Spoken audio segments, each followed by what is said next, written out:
វត្តជាប្រទេសឧស្សាហកម្មដែលមានសក្តានុពលខ្លាំងប៉ុន្តែអ្វីដែលជាកត្តាសំខាន់ដែលធ្វើឲ្យវិនិយោគបរទេសជឿជាក់និងចង់វិនិយោគបន្ថែមចម្លើយគឺកម្លាំងពលកម្មដែលមានជំនាញ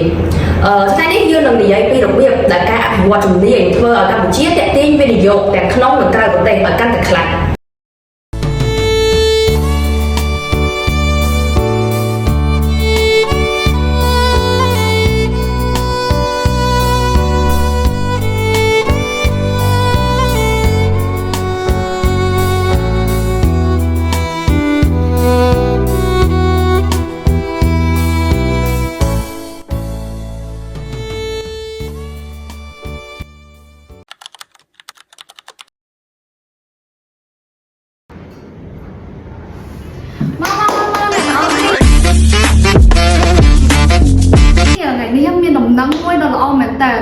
គឺ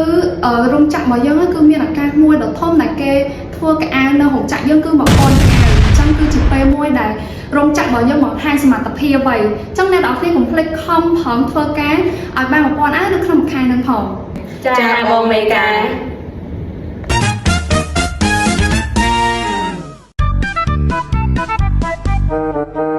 ទី2ខែនេះយើងត្រូវដេក1000អាវហើយយើងต้องចាប់ប្រើម៉ាស៊ីនហ្នឹងមានអីក៏ដេកដៃហ្នឹងមើលទៅដេកដៃទៅដែរ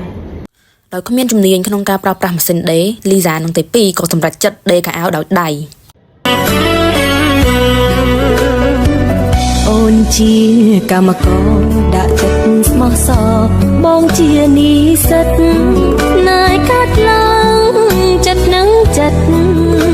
មិនគិតមានថ្ងៃបែកគ្នាយើងហូរដល់ខ្លួនស៊ូព្រួងពុំងារសន្យាការនឹងគ្នាពេលបងចប់អូយដល់លង្ហត់ហើយ100ដងហើយគ្មានចូលហើយចូលអត់អញដកលឹកស្លើភ្នែកទៅទី2អើយ10ថ្ងៃទេខាងបានមួយទេចុះហែងនេះហើយលើគ្នាហើយមិនចប់បានហើយញឹងចាប់បាត់ហើយខំធ្វើការមិនឈប់បងហ្នឹងហើយលើបានស្អីនេះបើចុះអានហើយខ្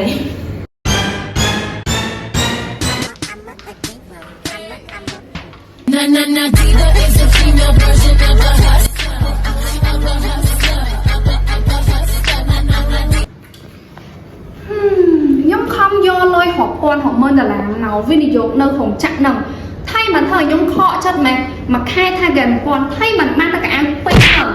ខ្ញុំនឹងដកលុយវិនិយោគចេញពីក្នុងចាក់ហ្នឹង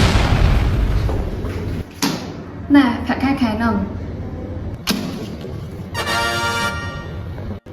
អញមួយខែ1000ហើយចាយបានទៅចប់ប្រាក់ខែមួយខែបាន1000មើលទៅយើងរកទៅរៀនជំនាញអីមួយឲ្យច្បាស់លាស់ហើយដើម្បីមានជំនាញក្នុងខ្លួនជំនាញច្បាស់លាស់មែនតើគឺចូលចំផថាគេមានសាលាប្រហាត់កាត់ដេរហើយអគ្គិសនីទៀតមែនអញ្ចឹងមែនឡើយយើងគួរទៅរៀននៅហ្នឹងហើយដើម្បីបានជំនាញមានជំនាញក្នុងខ្លួនហើយបានប្រាក់ខែច្រើនជាងមុនតោះទៅក្រោយទៅរៀនហ្នឹង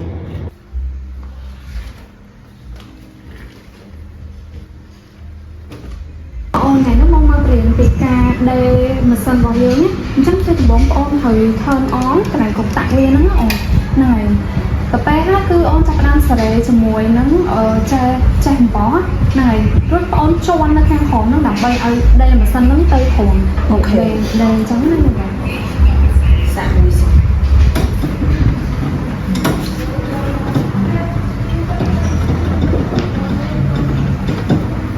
ួយនេះមកម៉ាស៊ីនគឺឡើងទំនើបនេះសាក់មើលសាក់ដេរអូមើលលឿនមែនអូលឿនជាងយើងដេរដៃទៀតណែអូស្គាល់ស្អាតណែអូលឿនជាងយើងដេរដៃ10ដងសាក់មួយ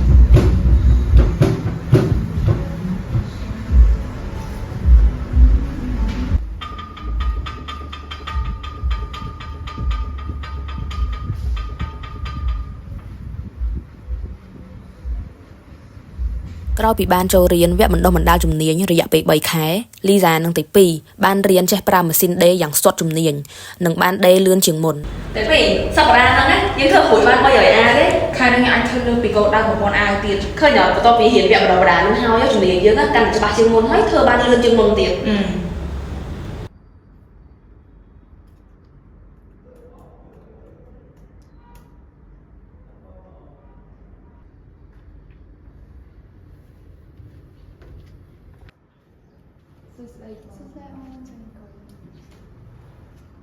អូខេអូនអញ្ចឹងបងមើលឃើញថាឥឡូវហ្នឹងគឺហុងចាក់របស់យើងគឺ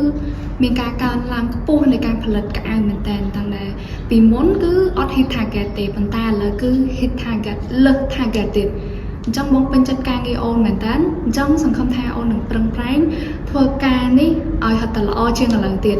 ហើយបងនៅតែបន្តវិនិយោគនៅលើរោងចក្រនឹងដដែលនឹងបន្តទៀតណាអូន ចាបងអរគុណច្រើនពួកខ្ញុំនឹងក្រុមការងារនឹងខិតខំធ្វើការឲ្យកាន់តែល្អជាងមុនទៀត រឿងរបស់លីសានឹងទី2បង្ហាញថាជំនាញគឺជាការវិនិយោគមនុស្សមានជំនាញអាចផ្លាស់ប្ដូរអនាគតរបស់ឧស្សាហកម្មបានការងារល្អជំនាញល្អវិនិយោគកើនឡើងប្រទេសជាតិនឹងរីកចម្រើន នេះគឺដំណើរឲ្យភាពជោគជ័យជាច្រើននៅកម្ពុជាពីឆ្នាំ2018ដល់ឆ្នាំ2022កម្ពុជាបានពង្រីកកម្មវិធីបណ្ដុះបណ្ដាលជំនាញឲ្យធំជាងមុនលទ្ធផលគឺកម្លាំងពលកម្មកាន់តែមានជំនាញរោងចក្រផលិតមានការកើនឡើងចំណែកឯវិនិយោគិនបរទេសមានការកើនឡើងវិនិយោគិនមានជំនឿចិត្តលើកម្មករកម្មការិនីរបស់កម្ពុជាហើយតំបន់ណាដែលមានកម្មករចេះជំនាញតំបន់នោះនឹងទាក់ទាញវិនិយោគិនឲ្យកាន់តែច្រើន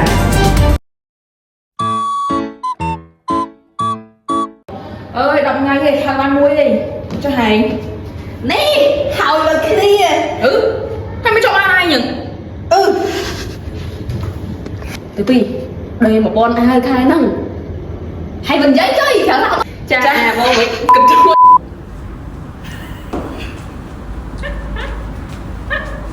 giờ xưa